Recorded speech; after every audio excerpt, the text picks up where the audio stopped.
The Black Sea is a sheet of dark glass, reflecting the last fading stars.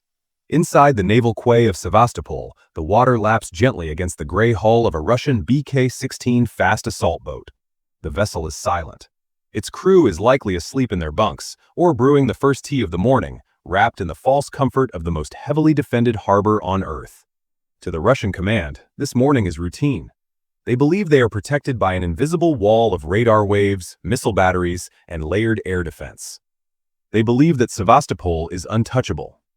But in exactly 15 minutes, that belief is going to collapse. 9 miles out, skimming just inches above the freezing whitecaps, 7 Ukrainian Beaver strike drones are closing in. These are not fast jets. They are slow, propeller-driven shadows constructed from fiberglass and carbon fiber. They look like toys, but today, they are the tip of the spear. Their mission is not just to sink a boat. It is to execute a surgical decapitation of the Russian air defense network. They have exactly 20 minutes to punch a hole in the Iron Dome of Crimea before they are detected and vaporized. The pilots are not in the cockpits. They are hundreds of miles away, staring at glowing screens, their hands resting lightly on the joysticks. They are about to engage in a duel where the margin for error is measured in milliseconds. The first sign of trouble isn't a missile. It isn't an explosion. It is a loss of control. 9 miles from the coast, the lead drone hits an invisible wall. A Russian Krasuka-4 electronic warfare vehicle has powered up. This system doesn't fire bullets. It fires noise. It pumps out a tsunami of broadband interference. To the drone's delicate sensors, it feels like someone trying to whisper a secret while standing next to a jet engine taking off. On the lead drone operator's panel in Kyiv, the world goes crazy. The video feed stutters. The controls freeze. The operator pushes the joystick left to correct the course. The bird doesn't respond. For 3 terrifying seconds, the drone flies blind at 61 miles per hour. It travels 265 feet without human input. Telemetry shows the altitude dropping. 625 feet, 600, 575. Below, the jagged coastal cliffs are rushing up to meet it. If it hits 495 feet, the mission is over before it begins. The operator holds his breath, waiting for the crash. But the Ukrainians have anticipated this. They aren't playing by the old rules. Inside the drone's logic board, a pre-programmed algorithm wakes up. It initiates frequency hopping. The radio transmitter begins to switch channels at a rate of 44 times per second. It is a digital game of whack-a-mole. Inside the Russian Krasuka vehicle, the EW crew watches their waterfall displays light up with frantic activity. They see the signal, and they try to jam it. But their hardware has a fatal flaw. It needs 52 milliseconds to process and jam a single frequency. The Ukrainian drones are shifting every 28 milliseconds. The Russians are swinging a sledgehammer at a fly, and they are always one move too slow. The lead operator grits his teeth and hits the signal burn-through command. For 2 seconds, the transmitter concentrates its entire power output onto a single, narrow frequency, like turning a flashlight into a laser beam to cut through the fog. The video feed snaps back. It is fuzzy, tearing like a 1980s TV with bad reception, but it is there. The operator pulls back on the stick. The drone levels out just feet above the cliffs. They are through the electronic wall. But now, they have to survive the fire. Ahead of them lies the radar complex, spread over a mile of coastline. But standing guard is a Tor M2 air defense system. Its dish is spinning, scanning the horizon 60 times a minute. The Russian operator inside the Tor vehicle has been staring at his scope all morning. He knows what he is looking for. Small targets flying between 60 and 70 miles per hour at medium altitudes. Easy prey.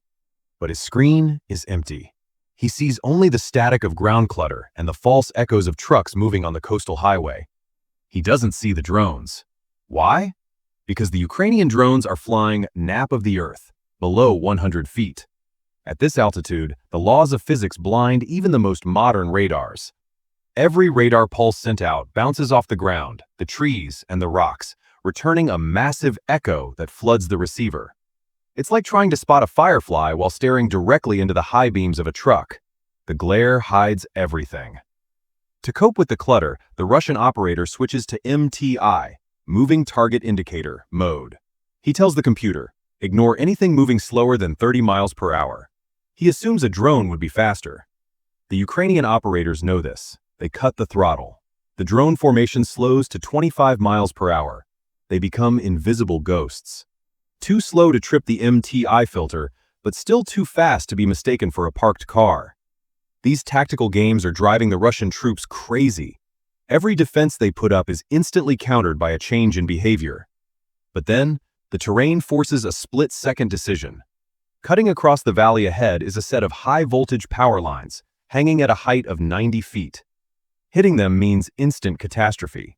But climbing over them means exposing the drones to the radar horizon. The lead drone has exactly 5 seconds to make a choice. The operator jams the throttle forward. The drone pops up to 225 feet to clear the wires. In that exact moment, the Tor M2 operator's screen lights up like a Christmas tree. Contact. Bearing 247. Range 2 miles. Altitude 200 feet and climbing. His fingers fly across the console. The turret slews with a mechanical whine. A 9M338 missile ejects from the vertical silo. The rocket motor ignites, accelerating the weapon to Mach 2.5, about 2,900 feet per second. It covers a kilometer faster than you can blink, but the Ukrainian operator reacts instantly. As soon as the wires are cleared, he pushes the nose down. The drone dives to 70 feet like a stone off a cliff. This is critical. The Tor missile has a safety feature. It needs a minimum altitude of 50 feet to arm its proximity fuse, to prevent it from blowing up its own launcher by hitting a tree. With the target suddenly below the hard deck, this state-of-the-art missile becomes a harmless rocket. The 9M338 screams over the drone, its seekers searching desperately but failing to acquire. The drone vanishes back into the ground clutter. Finally, after 9 seconds of futile flight, the missile self-destructs in a cloud of smoke and shrapnel over an empty field. 0 damage. The Russians, however, didn't make it easy. They have deployed 2 Tor batteries to protect this approach, spaced 2 miles apart with a ridge between them. In theory, the setup is perfect, overlapping kill zones with no gaps. In practice, physics betrays them. The Tor missile is fast, but it needs at least 1 mile to arm its warhead and maneuver under 30 Gs. If the target is closer than a mile, the missile is still accelerating and hasn't woken up enough to hit. This creates 2 dead zones, about a mile wide around each Tor battery, where the missiles are ineffective. The Ukrainians have spotted the perfect gap. They are flying exactly down the middle between the 2 systems, keeping about a mile from each. They are threading the needle through a narrow corridor where neither battery can touch them. The range is too short for the missiles to arm, and the ridge blocks the Russians from repositioning. It is like walking between 2 chained guard dogs. Keep the exact right distance, and neither can bite. To pull this off, the formation has to fly perfectly straight for 10 seconds. No deviations, no jinking. A deviation of just 600 feet either way would push them into the kill zone. At 65 miles per hour, those 11 seconds feel like hours to the operators. They hold their breath. Another missile is launched from the left battery. It streaks behind them, unable to turn in time. They squeeze through. The path to Sevastopol is open, but defeating the Tor systems didn't end the danger. Ahead waits an even deadlier beast, a Russian Pantsir S-1. Unlike the Tor, the Pantsir was designed specifically to kill small targets like drones. It is a dual-threat predator with guns and missiles. Its radar is already locked on all 6 drones at 1.5 miles, right in the optimal engagement envelope. The Pantsir operator is patient. He waits until the range is 1.6 miles, textbook perfect. He fires 2 57E6 missiles simultaneously. This is calculated. 2 missiles force the target into a predictable dodge. If the drone breaks left to avoid the first, it flies right into the second. Both missiles leap from the tubes at Mach 3. The first missile locks onto drone number 3. It switches from radar command to infrared guidance. And here, the Russians hit a snag. The 57E6 was designed in the 90s to shoot down fighter jets, big aluminum machines with engines burning at 1,100 degrees Fahrenheit. The Ukrainian drones have electric motors running at just 104 degrees Fahrenheit, barely warmer than the morning air. The missile's IR seeker thrashes wildly, looking for a heat source that barely exists. It's like looking for a candle in a brightly lit stadium. The operator of the third drone pulls a 6G turn. The composite frame creaks. The missile streaks just 28 feet overhead, its proximity fuse failing to detect the carbon fiber body. It flies upward until it runs out of fuel. But the second missile tracks drone number 5. This time, the fuse works. The warhead detonates 44 feet from the target, spraying a cloud of 200 tungsten fragments. 3 fragments punch through the drone's body. The machine loses control. The camera feed spins. Sky, ground, then static. First casualty. The Pantsir operator doesn't hesitate. He fires 2 more missiles. Drone number 3, recovering from its turn, takes a direct hit. It vaporizes into an orange fireball. In 5 seconds, the formation has lost 2 drones. The remaining 4 drones push forward. Now, the Pantsir's twin 30mm autocannons begin to spin up with a menacing mechanical whine. Each barrel spits 2,500 rounds per minute. That is 83 high-explosive shells per second. The sky turns into a deadly steel net. The Pantsir's fire control computer calculates the solution. Aim 185 feet in front of the target to catch it. Theoretically perfect, but only if the target flies straight. Every 1.6 seconds, the Ukrainian operators punch in random commands. Dive left, climb, bank right, loop, roll. They never repeat the same pattern. The Pantsir's computer needs 1.6 seconds of stable flight to calculate a hit. It never gets it. It is always shooting where the drones were 2 seconds ago. Frustrated, the Russian gunner kills the computer assist. He switches to manual control, spraying the sky in a widening spiral. Spray and pray. Shrapnel slams into the drones like hail. One shard tears off a control surface on drone number 2, causing a permanent drift to the left. But physics has laws that even the Pantsir can't break.